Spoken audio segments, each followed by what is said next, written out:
Goeiedag julle. Ons leef werklik in 'n wêreld waar trots en selfbelang en selfbeheptheid en prestasies baie keer belangriker geag word as goed soos nederigheid en diensbaarheid. Maar die gees van die Here Jesus Christus roep ons voortdurend na 'n ander manier toe, 'n ander ingesteldheid. Kom ons luister oop en eerlik en honger na wat Jesus vir ons wil sê vandag in Filippense 2 vers 5.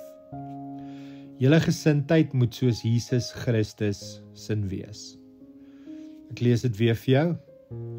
Julle gesindheid moet soos Jesus Christus sin wees. Kom ons bid vir 'n oomblik oor hierdie teks. Here Jesus, u gesindheid is nie iets wat ons uit onsself kan naboots nie. U het gekies om nederig te wees, om te dien, om jouself te gee. Nou ons wil vra, vorm ons harte, ons houdings, ons denke, om soos u te wees. Maak ons gewillig om u pad van liefde, nederigheid en gehoorsaamheid te loop. Amen. So julle, om Jesus se gesindheid aan te neem, beteken nie net om goeie dinge te doen nie, dit beteken ook om vanuit 'n ander plek te leef, vanuit 'n nederigheid, 'n diensbaarheid, om jouself op te offer. Nou in Filippense 2 volg hierdie vers op 'n beskrywing van hoe Jesus, al was hy God, homself verneder het om 'n mens te word en toe nog verder gegaan het tot aan die kruis. Julle, dis radikaal. Dis moeilik. Dis die teenoorgestelde van ons natuurlike ingesteldheid, maar is juis hierdie gesindheid wat lewe bring, nie net vir my nie, maar ook vir ander. God roep ons nie net om in Jesus te glo nie, maar om soos Jesus te word.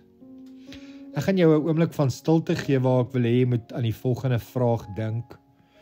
En die vraag is, watter gesindheid in jou lewe moet verander, sodat jy meer soos Jesus kan wees? Kom ons bedink daai vraag nou.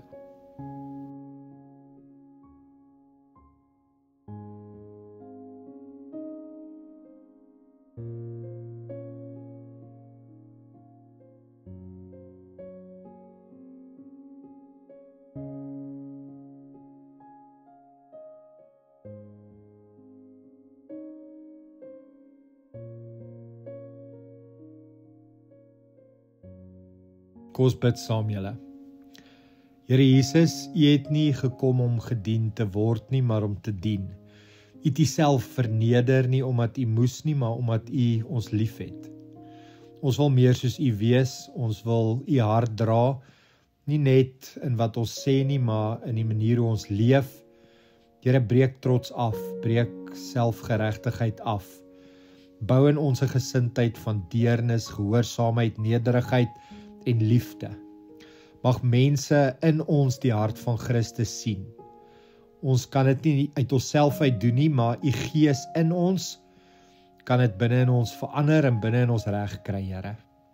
In die heilige naam van Jesus bid ons dit. Amen.